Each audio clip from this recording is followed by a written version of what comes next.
Hello all and welcome back to Random Librarian here on YouTube. Today we are going to be talking about The Girl Who Reads on the Metro by Christine Feret-Fleury, I think. I'm gonna say it with a French accent. So it is a rainy day in Boston, which feels like the perfect way to talk about this book. I don't know why, but in my mind it's set in Paris in like March, when it's kind of cold and kind of damp and not the Paris that we see a lot of the time in romance movies or other kind of like tourism-y things. Maybe? Who knows? This currently has a 3.08 rating on Goodreads, over 2,548 ratings, and 451 reviews. And I'll get into why I think that is so low in a little bit, because I think it fits and like hits all of the different checkpoints for people, bookish people, to read it and love it. But I think they might have done this book a disservice with the marketing that they did for the English edition. This is a very short book. It's 172 pages. It is set in Paris and it is very bookish. So I think it could very much become this well-loved book, but they did something strange with the marketing. We'll get into it later. It was originally published in French. I read like half of it in French, and I've been like reading pages here and there, but at the library where I work, if people want to read it, it's a very striking cover in French. It's bright red. There's like metro lines kind of swirling all over it. There's like flying books, and this actually is kind of a more traditionally French title with the cover with the cream background and like minimalist design. I mean, the font and like the colors and like having an image on the cover is not traditionally French, but the color scheme and like the spirit of it is more French than the French cover, which I found really funny. I'm gonna try to like do my rambly review again. This isn't as structured as other reviews have been in the past, because I really liked this book, but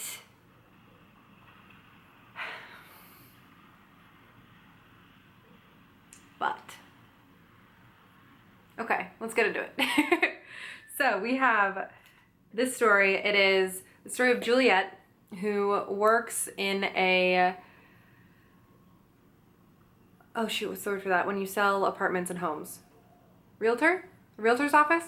And she kind of has this very set schedule. She goes through life and she gets on the train. She like either pretends to read or just like watches other people read on the train. She gets to work. She doesn't even have to change lines. It's very close. She works with one other girl named Chloe and their boss, whose name I completely forget. And that's like her day. And then she goes home and she like watches TV, has a glass of wine, and may or may not have a boy at the time. They describe this as Juliet leads a perfectly ordinary life in Paris, working an office job and dating a string of not quite right men. The only bright spots in her day are her metro rides across the city, where she dreams up stories about the strangers sitting across from her reading books. The old lady, the math student, the amateur ornithologist, the girl who always cries, at page 247. Then one day she decides, you know what? I'm gonna do something different today. Even if it's a small difference, I'm gonna do something different. And she gets off way too early from the metro. She gets off and decides to walk. It is a rainy day. She walks past a bookstore and sees that there is a book like jammed in the doorstop, and she's like, whoa, what?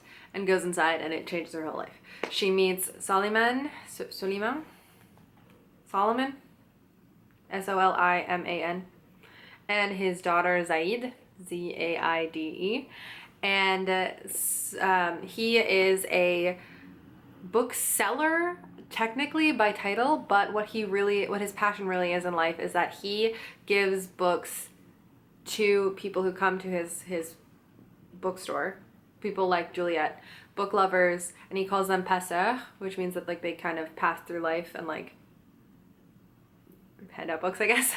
And he gives those books to those pasteurs and instructs them to kind of like stalk people and find the right person for each book. There's kind of a magical element, but like maybe not really. It's up to like the reader to decide if they think it's magic or if they think it's just like book fairies going out into the world and like leaving things with people. Like in Boston we have a thing called like Books on the Tee, which is basically a book fairy system. Like someone will put a book in a station or at a tea stop, and it'll have a sticker on the front that says like read this, give it, and then put it back on the tee. Found one of those in a bookstore the other day and I was like, you did not follow instructions. This almost feels like the prequel to a different story, because most of the story is her, like most of the story that we get on the back is within like the first 2 chapters. And then after that, it's her being like making a change, but then like retreating into herself, and then feeling like her life has lost all meaning, and then deciding to do something else in like the last chapter. And then that something else could be a whole different book. That something else is that she finds a old broken down like yellow minibus and decides to take the bookstore on the road, because Suleiman dies like in the middle very unexpectedly. And then it feels almost like a French prequel to the Jenny Colgan book of The Bookshop on the Corner, which I did not like. So this I really liked because it didn't have that romance twist to it. It was really just kind of like a slice of life of someone figuring out what to do with their life. That came out really weird. With their life. And that's very interesting to me. I do think that Juliet, the main character, is very relatable. So page like 95, 96, we have her explaining kind of her life up to this point. Juliet made herself some tea, an entire potful, poured out a cup, and sat down to drink it as far as possible from the windows and the courtyard walls, far away from the slightest glimpse of the outside. She needed a soft, calm, peaceful cocoon, because that was how she'd always lived, nestling in the smallest nook she could find. First at her parents' house in a peaceful suburb where residents considered the noise of a passing scooter an intolerable nuisance. Then the little neighborhood primary school, the secondary school 2 streets away, the vocational college where she'd gained a diploma in commerce, neither enjoying it nor rebelling, then an advanced vocational certificate. She could have gone further, geographically in any case, could have at least moved to the other side of the ring road, not been content with the career suggested by the little college where her mother had worked for many years as the principal's efficient and discreet secretary. She hadn't dared. No, actually, she hadn't even wanted to. She had never been aware that she was afraid, that she feared the world's vastness and diversity, its violence too. House, primary school, secondary school, college, and finally, the agency. The agency located 12 metro stops from the studio apartment she'd bought with the money her grandmother had left her. You won't even have to change platforms, her mother had said approvingly. That'll make things simple for you, darling.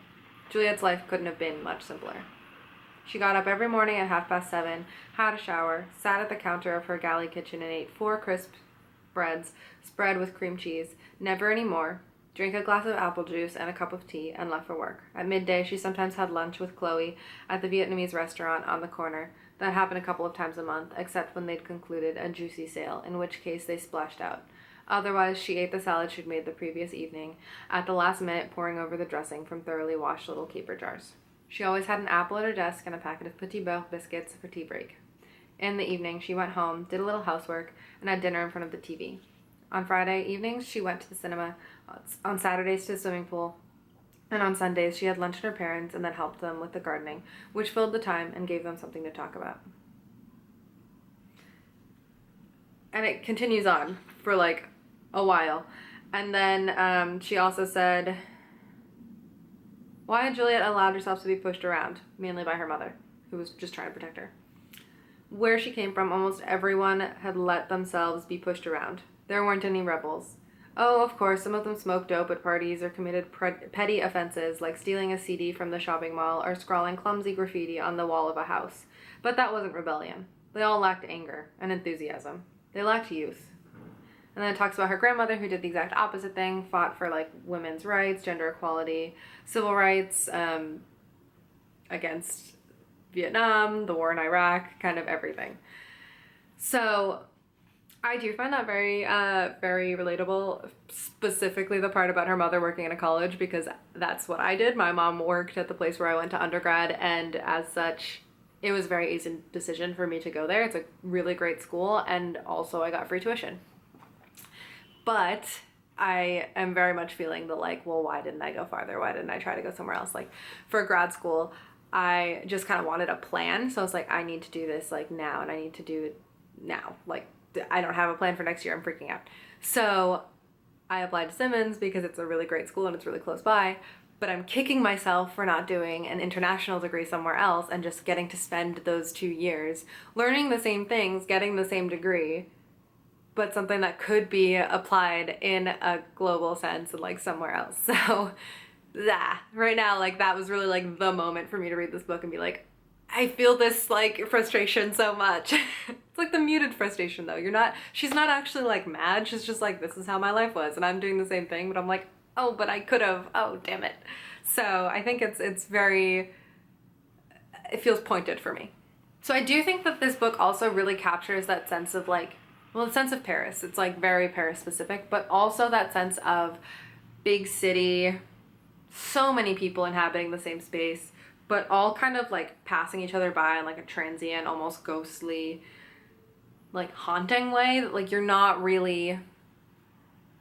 don't really know the people who are around you all the time. And obviously there are exceptions with your friends. Like we meet her work friend Chloe, we meet some of the other passeurs, we have Soliman and Zaid, but there are so many people that we don't get to meet. Like we don't need, like it mentions that she has not quite right men, but we don't meet any of them. She's not dating anyone during this entire book. So like there's not that sense of closeness.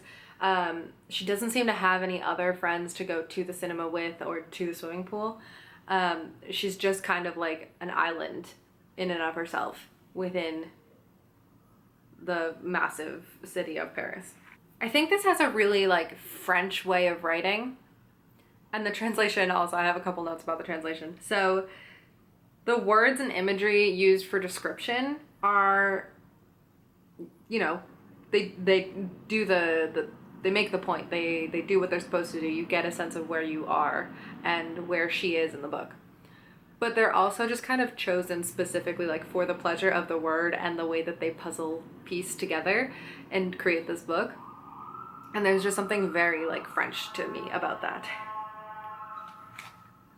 Then there's also parts and like things where you'd think that she would go more into it, but she just kind of goes like, it's not important. And we're not like supposed to question it. Like in the very last bit, she's like, the last bit I don't like that they switch into first person. Like the entire book is in third person, but then the last like epilogue is in Juliet's voice, which is just, I didn't like it. Like why is there, I don't think there's a need to do that. She has like in parentheses a thing that says, my last visit to my father had not gone very well, but there's no point in going into detail. Like, what? How is that not included? Like, just like throwing it away and being like, whatever. That's just like, I think very much in the style of this book.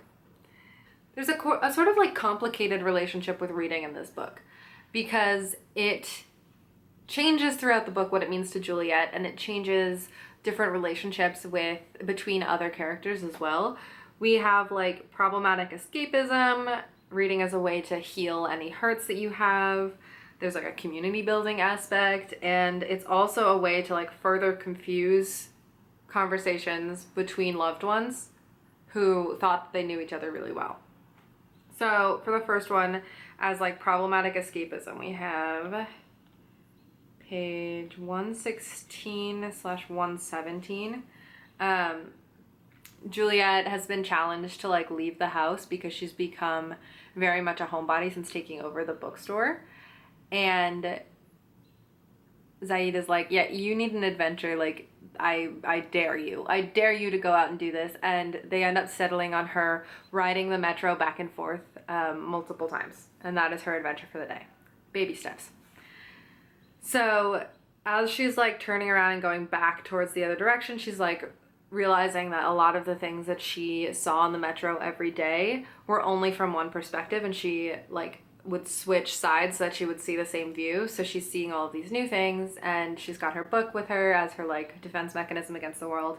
And then someone says to her, "You really are crazy." Juliet jumped. She could have said those words herself. She had perhaps even formulated them in her mind, but the voice was Chloe's. Chloe sitting opposite her in a lime green suit with a pink silk scarf and matching lip gloss. "I've tried to call you hundreds of times." Juliet blocked out the image of the mobile phone, buried under the piles of the 19th century Grand Larousse, which is a dictionary in 15 volumes, a rare edition bound in full grain leather. I think my battery's dead." It wasn't a lie. Even so, she felt guilty. "I've been following you for an hour," said Chloe. "You went all the way to Nation, your nose in your book, and now you're coming back. What are you up to? Are you working for the Metro? Are you doing market research? Is that it? Do you make notes in the margins? Mind you, I'd rather that, because otherwise you'll end up in the nut house, my pet." Juliet couldn't help smiling. She'd missed Chloe too. Her wild hair, her irregular teeth, her smile, her killer heels, and her sweeping statements. Even her online shopping addiction and her disastrous taste in clothes. She'd missed all of that. In kind of retreating into her books, she completely and totally cuts everyone else out of her life, other than the one pastel that we get to know pretty well, which is, I think, Leonidas,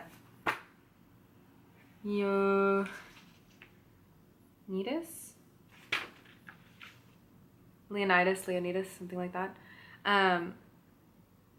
And Zaid, who she's been tasked with like taking care of.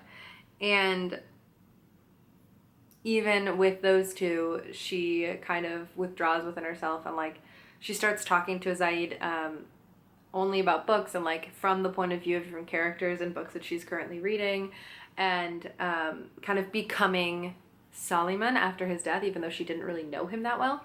And it's just, it doesn't seem super healthy, is what I would say with that. Like, that a small child has to dare her to go outside is like not great. So it's a kind of complex thing, because before she was riding the train and like searching for something to connect her to other people. So she was looking at what they were reading and trying to like imagine their world and like their point of view. And now she's just like not even trying to interact with the world at all, because of the bookshop and because of the books that she's reading.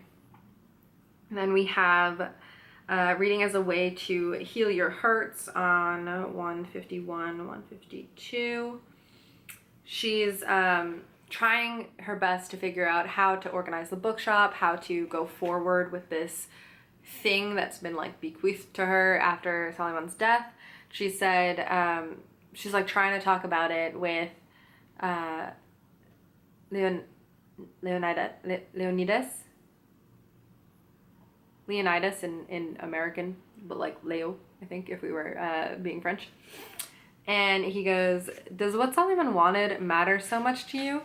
Did it ever occur to you that he was simply mad and the rest of us with him?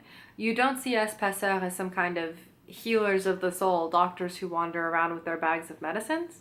Well, how to tell him that yes, it was like that in a way. That she had ended up believing, no, being convinced that all the world's diseases and all the remedies were concealed between the covers of books. That in books you found betrayal, solitude, murder, madness, rage. Everything that could grab you by the throat and ruin your life, not to mention others' lives, and that sometimes crying over printed pages could save a person's life. That finding your soulmate in the middle of an African novel or a Korean tale helped you realize the extent to which human beings suffer from the same ills, the extent to which we are all alike, and that it is perhaps possible to talk to one another, to smile, caress one another, exchange signs of recognition, any signs, to try and harm others less from day to day. But Juliet was afraid of reading on Leo's face, it's his full name, but I'm having trouble with that one, an expression of condescension, because yes, all that was pop psychology, and yet she believed it. I love that as a point of view, but of course it's not the only one about reading in this book, so I think it is kind of, it's just interesting the way that books and reading are presented both as the danger and the cure, and both as something that can like lock you away inside of your own head, and something that can create a community, which is the next one that I said, above like putting books in other people's hands and hearing their thoughts about it and feeling connected to someone and being able to talk to someone. But then we also have the opposite side of a way to confuse these communications and like mess up conversations that should be much simpler between people who love each other. So we have the scene where Suleiman and Juliet have kind of become friends at this point. We don't see too much of their relationship actually, so it's like I don't know how to classify it, but he starts quoting poetry to her and she gets like, she says, churned up by it. I'm not in love with him, and yet he's going away like Shireen and all this, the depot, these rooms, his office will seem empty despite Zaid's voice, her singing, her games and her toys, which I'll pick up from the steps of the fire escape despite the passeur and the books, despite, don't you like poetry? What an idiot. He'd completely misunderstood. And so had she, for that matter. It must be part of the inescapable human condition, each person ultimately deaf, impervious to other people's emotions, incapable of deciphering gestures, looks, or silences, all condemned to give painful explanations with words that are never the right ones. Yeah.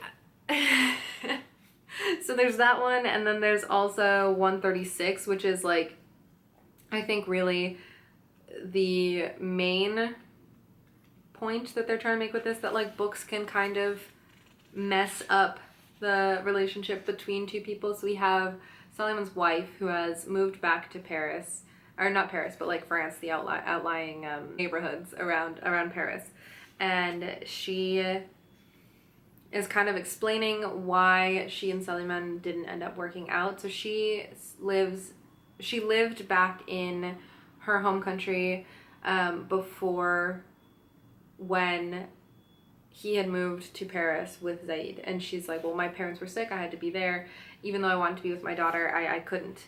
And her parents didn't like Suleiman. They thought that he was a paper man, do you understand? He didn't really exist. You don't know what's going on in his head, my father used to say, but I knew, or I thought I did. Love for me, for our daughter, for the mountains. We used to live at the foot of the mountains. For poetry. That's enough to fill a life, don't you think? She didn't expect a reply, murmuring as she poked the embers. In any case, I believed it because it suited me. Me, poetry, it's too complicated. A tortuous road that sometimes leads nowhere. I prefer images, colors. Ultimately, perhaps it's the same thing. Suleiman and I argued about it endlessly, and it tired me. I said to him, life isn't an almond. You won't find the best of it by removing the shell and then the skin. But he persisted. That's how he was. He went out less and less. He stayed shut up in one room all day long, that one with the window looking out onto the almond orchard. The same things, he would say, looked at often, observed determinedly, can give us the key to what we are. I don't know what he was seeking, what he wanted. Rosé looked up. Her gaze was fixed, very somber. I never understood him, and he never understood me. That's how it is, I suppose, with most couples. They tell each other about themselves with passion. They think they know everything, understand everything, accept everything. And then the first crack appears, the first blow, not necessarily dealt out of spite, but dealt. And everyone is shattered. And you find yourself naked and alone next to a stranger who is also naked and alone. It's unbearable. I think that really is just kind of the way that this book presents reading, as a way that it kind of like messes up.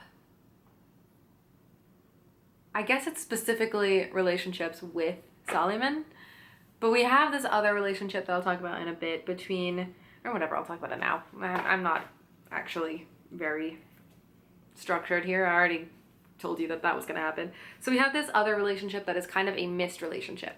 We see that with Juliet's relationship with Suleiman because she didn't know him that long. She mentions directly, I'm not in love with him. I don't think he's even really attracted to him. It's kind of confusing because we don't know how old he is. She's, I think, around 30. And not a relationship, but he doesn't have anyone else, so he entrusts his store to her and he entrusts his daughter to her. But in, like, the most awkward way, which is what I found really, like, endearing and real about this. Because the thing that I didn't like about Jenny Colgan's book was that everything was just kind of like handed to this girl, and she found an apartment that was like the greatest apartment she'd ever seen before and paid very little for it. and she found different romances very easily, and like just like went on with her life. And she found this bookshop that had, or she made her own book bus, and like there wasn't any difficulty with it, even though she doesn't know how to drive it, and like she can't do this, and then it was an instant success. That one just stretched my suspension of disbelief too thin, whereas this one, it's the same kind of wish fulfillment. Like, I would love to own my own apartment in Paris, be able to leave it to go live in a bookstore, even if I were taking care of someone else's child, become a bookseller, and like be able to rent my apartment and have enough money to go off and start a book bus situation. So it is that kind of like wish fulfillment for bookish people and people who love Paris, but there's these moments of awkwardness and of self-reflection and of showing that this is like a weird thing that like wouldn't actually... It feels more like it could happen, but only in this specific person's life, which I think is more realistic and what makes me like it more than I liked the other one. When he's asking her if she'll like take over for him, he doesn't tell her that he's sick. He doesn't tell her that he needs an operation. He doesn't tell her anything really. And they barely know each other at this point, but he's so walled into his bookstore and so separate from his life that he starts saying, I'd like to know ... whether you could ... move in here. Juliet stared at him open-mouthed. He had his back to her, but her silence must have alarmed him, and he swung round, waving his hands in denial. It's not what you think, let me explain. And he executed a strange sidestep, which took him back to his table, where he sat to one side, his arms folded. I have to go away for ... a while. Go away, echoed Juliet. Where? It doesn't matter. What does matter is that I can't take Zaid, and that there's no one to take my place here. You are the only person I can ask to do this. There was such anguish in his eyes that Juliet couldn't find the words to reply, even less the breath she felt sucked up, crushed by a revelation that was late in coming, but the weight of which could already be felt inside them, between them.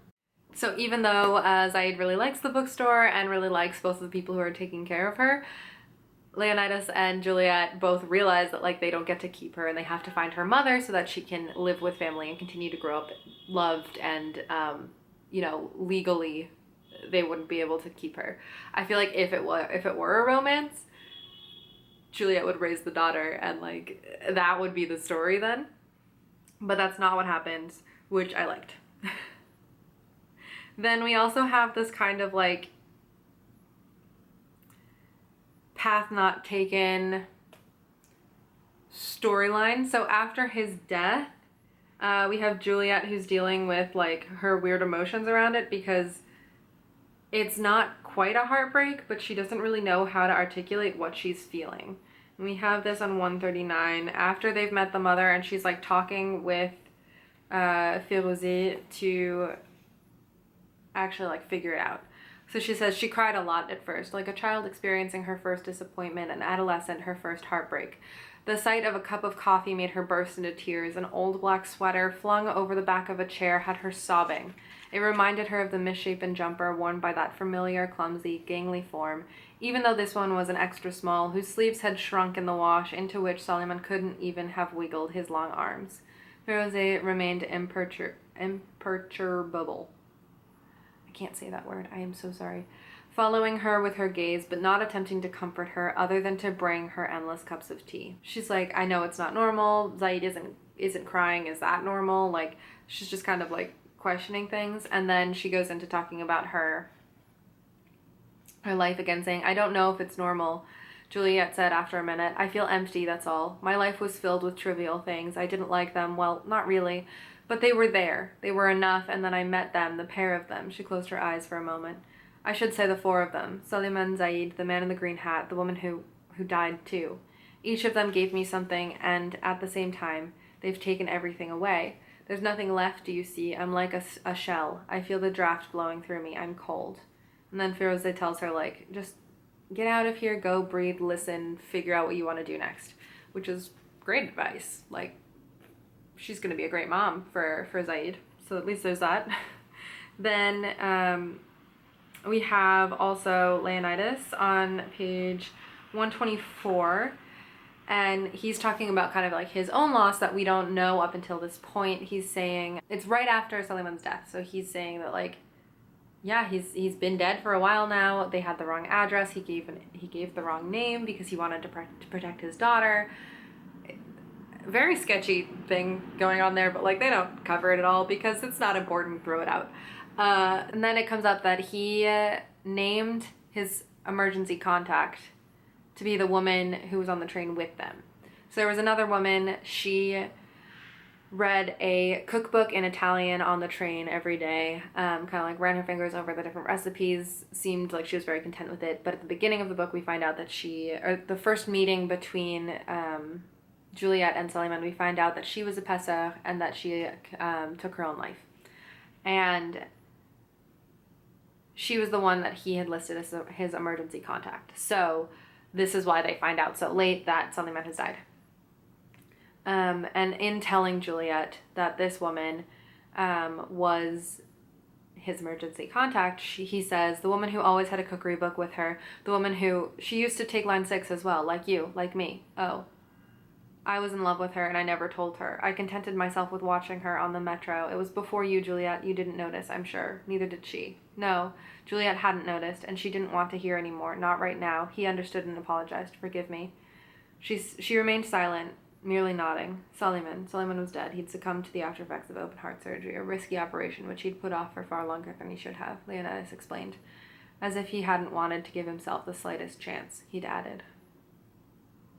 So that romance that wasn't comes up a couple of times, and this book ends with Leonidas giving Juliet the book that this woman on the train was reading and asking her to deliver it to the woman's nephew, who runs a restaurant in a certain specific like village in Italy. And that's like kind of her mission, to like go through Europe selling these books, and then to get to Italy, deliver this one thing that the woman had to bequeath to somebody, and figure it out after that as well. And then the last thing that I thought that was like really, it's something that I really loved, that was like, it's a novel and a story, but it's not. It's trying to be real and trying to focus on real life. So Juliet is riding the metro for the last time before going on this journey with the bus, and she's like, every time she's going through the system, she's like, okay, I'm recognizing that this is the last time. So she's noticing things that she's never noticed before. She's seeing things that look different now that it's the final time. And so it says, Juliet alighted at almost every station, changing carriages, watching people's faces, waiting without admitting to herself for a sign. Someone surely would smile at her or wish her well, like at New Year, or say something mysterious that she would take years to understand. But nothing happened. One last time, she had ignored the escalators, climbed up the gray steps glittering with mica particles, and walked off into the rain. So she's like waiting for her life to turn into a novel, even though we're reading her life as a novel. So I don't know. It was just like a very fun twist that wasn't a twist. I liked it a lot. I also really liked that there is suggested reading at the end. So we have, it's just the books from chapter 7, which I thought was kind of weird. And then we have the books that Juliet travels with on the yellow submarine, which is what she calls her minibus. The Yellow Submarine's like first voyage. So those are kind of fun, and I think it's a great like touch at the end to add in. But then, okay, now we'll get to the marketing. The marketing that I found kind of weird. So what they say at the top of this is that it is for fans of Amélie the movie and the Little Paris Bookshop. It's a charming story about a young woman who dares to change her life. That last part is true, but I think in comparing it to Amélie and the Little Paris Bookshop and mentioning a string of not quite right men, they're setting up this idea that this book will have romance in it, because it's like Amélie. I haven't read the Little Paris Bookshop yet, but I know that there is like this long lost love that the bookseller goes off to try and find. But I know that in it's like Amelie because there's a quirky, relatable main character who is very like separate from the people around her in Paris. But it's not like Amelie because there's no manic pixie dream girl romance in the story. So I think that that was kind of a weird move for them because it set up the wrong idea. And she does change her life for the first time by just like giving everything up and also inspiring other people to do so as well. Like I mentioned, her friend Chloe from the agency and their boss both just, you know, decide to change everything about themselves based on the books that she gave them when she was leaving. So we have her meeting Chloe, and then, which I already read, on the train when she's kind of worried about her. And then Chloe is telling her about the book. She read it, she loved it. And she went and bought like multiple other copies of it so she would always have one on her. She's turned it into like this lucky talisman for herself. And has decided to become a marriage/wedding organizer in order to help people with that one day and like give them a book in the spirit of what Juliet gave to her that she hopes will be prophetic for their life together. And then their boss, he just kind of left Paris and went to live in the wilderness somewhere so that he could wake up every morning and just see the woods. And there's no explanation for like what he's doing other than that and just like being a hermit. But both of them completely changed their lives after the books that she gave them. And then the second time she changes her life is at the end of the book, so we don't actually see at all where that goes. So it leaves on like this weird note where it feels like everything that should have been in the book hasn't happened yet. And everything that happened beforehand wasn't a story. It was just someone's life. But I did like that. I liked that about it. But it's also weird that they marketed it like that because it gives the kind of sense that it will be something else and then it's not. If that makes sense.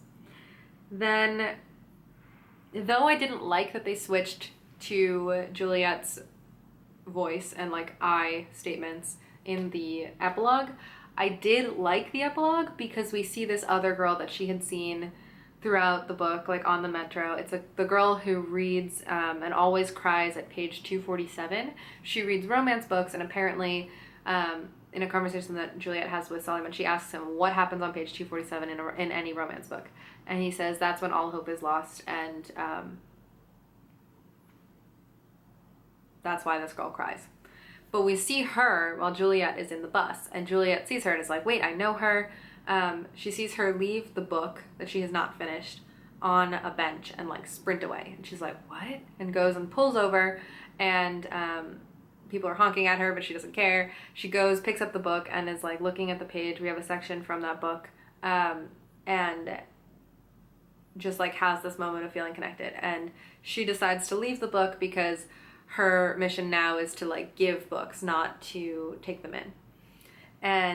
But she feels like this kinship with the girl who's doing the same thing. She takes the bookmark as like a reminder, and so that people who pick it up will just start at the beginning. But I liked that that was kind of the ending, because it's this unknown reader. Like, is she the girl who reads on the train? Is Juliet the girl who reads on the train, even though she spends more time watching people on the train? Are the strangers that she gives books to the girls or people who read on the train? Like, am I the girl who reads on the train? So I thought, I really enjoyed this book. I do think it is very French as a story, and I think that they tried to market it in a way that didn't resonate with readers, which could explain why it has a 3-star rating instead of something higher. It's very short. I think it could be read in an afternoon kind of deal, and I'm probably going to read it again. I think it's just a nice like breath of fresh air. It doesn't try to force the story to do anything that it couldn't support, like a romance or the actual adventure. But that said, it could have been a more interesting story if those things had been added. I would recommend it, but I would recommend it like go into it with your eyes open, that not a lot happens, and it's just kind of a rumination, it's described as a modern fairy tale about the power of books to unite us all. And it is kind of a fairy tale, but from the perspective of the person who like has the magic. So for them it's very normal, and they don't get to see the after effects of what they bestow on people. So it's kind of like a reverse perspective fairy tale, if that makes sense. So all in all, I did really like this book. I thought it was very well done. I'm probably going to go back and reread it in French and finish it in French, because some of the translations that they picked in this one were kind of wonky. I think crisp breads was one that I stumbled over when I was reading quotes. They did the direct translation of sect at one point instead of cult, which I actually found out a couple months ago that the translation and like the meaning of those things is swapped. So in French, if you're talking about a sect, the word sect means cult. It means people like Jonestown. But if you're talking about a cult, it's religious. So it's got like that overarching idea and is less dangerous. Whereas in English, the cult is the scary thing, and like a sect of a religion has that kind of overarching idea and can be scary, but is not a cult. So I think just like a couple of things like that where it was like not quite the right word, and I think reading it in French will make it clearer and probably more enjoyable for me. But have you read this? If so, please let me know your thoughts down below. And sorry if my review has made you not want to read it. So that's what I got for you guys today. I hope you enjoyed this rambly review. If you did, please let me know by hitting the subscribe button and coming back for my next video. Until that time that I publish it, I hope you have a very happy reading week, day, month, life, all of the above.